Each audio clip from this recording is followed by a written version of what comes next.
터키에는 없는 터키탕의 시작.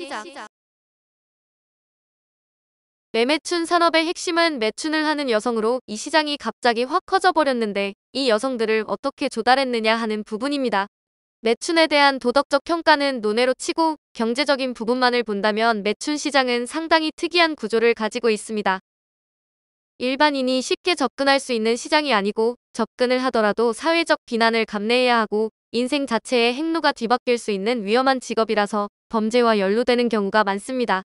1980년대의 사회 분위기는 가부장적인 문화가 사회 전반에 넘쳐나고 있었고 정조에 대한 관념이 강하게 뿌리박혀 있던 시점으로 매춘 여성들의 정상적인 확보가 어려운 상황이었습니다. 결국 비합법적인 수단, 즉 범죄를 통한 여성 확보가 사회 문제가 됐는데 바로 인신매매로 80년대 초중반부터 유부녀들의 납치가 이어졌습니다. 후반으로 넘어가면 가출 여고생을 넘어 등하굣길에 여고생들을 노리는 인신매매범이 등장하는데 도시전설과 같은 괴담이 쏟아졌고 으슥한 곳에 주차한 봉고차를 보면 겁을 집어먹는 경우가 나올 정도가 됩니다. 이렇게 향락산업이 활성화되자 덩달아 조직폭력배 수도 늘어나는데 70에서 80년대를 주름잡던 3대 조폭인 양은이파, 범서방파, 오비파들은 통금시간 해제와 함께 팽창한 지하경제의 수혜를 받고 커나갔습니다. 그러나 군부 정권은 국민들에게 가시적인 성과를 보여줘야 했기에 조직폭력배들을 때려잡았는데 박정희 정권은 5.16 쿠데타로 집권 후 정치깡패들을 일수하겠다고 다 잡아들인 다음 박살을 냈습니다.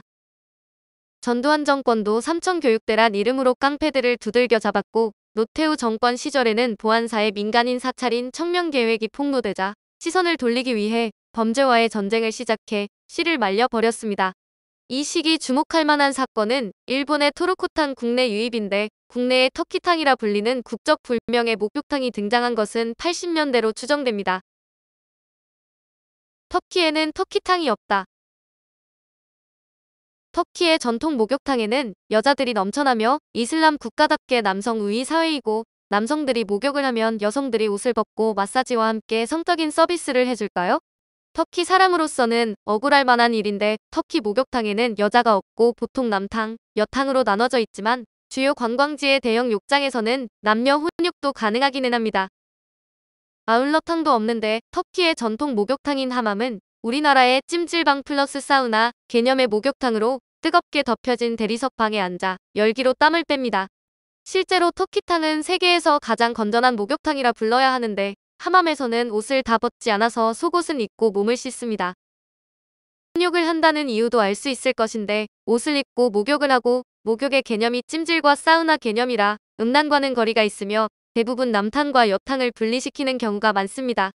여기까지 보면 일본과 한국이 생각하는 터키탕과는 거리가 멀어도 한참 멀어서 터키 입장에서는 억울할 수밖에 없을 것입니다. 1951년 4월 일본에서 등장한 토르코탕 덕분에 터키는 반세기 가까이 음란한 목욕을 하는 나라가 됐는데 음란함의 시작은 일본이었습니다.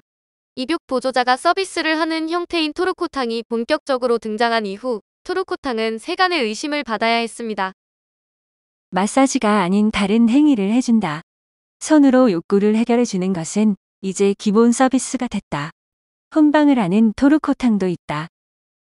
혼방은 삽입선교를 말하는 것으로 이런 소문은 있었으나 이때까지는 수면 아래 감춰져 있었던 이야기로 토르코탕이 본격적으로 일본 사회에 퍼져나간 것은 1958년 매춘 방지법이 시행된 이후입니다.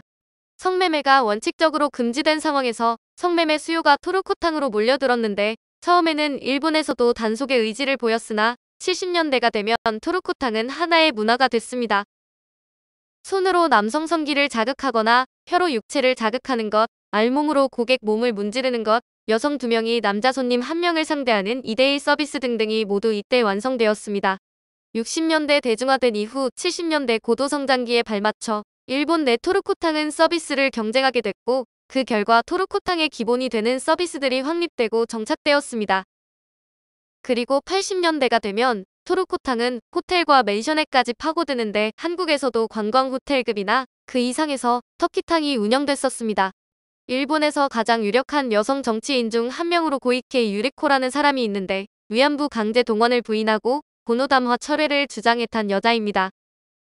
터키에는 일본식의 터키탕이 없다. 우리의 목욕 문화는 건전하고 아름답다. 일본은 지금 우리나라의 이미지를 실추시키고 있다. 자신이 진행하는 프로그램에서 한 터키 유학생의 항의를 접한 고이케는 여기에 공감해 후생성의 진정을 넣은 결과 일본에서는 토르코탕이란 이름이 사라지고 소프란도라는 이름이 등장합니다. 영어의 비누와 랜드의 일본식 발음이 결합한 국적 불명의 이름인데 거칠게 번역하면 비누나라라고 할 수 있으며 토르코탕의 연원이나 서비스를 본다면 적확한 장명이라 할 수 있을 것입니다. 그래서 한때 전 세계에서 터키탕이라는 이름을 가지고 퇴폐 영업을 하는 나라는 한국 하나만이 남았지만 1996년 7월 터키 대사관 측에서 항의해 증기탕으로 바꾼 전력이 있습니다.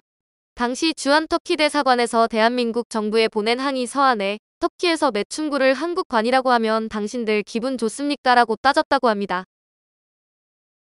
오늘은 터키에는 없는 터키탕의 시작이었습니다.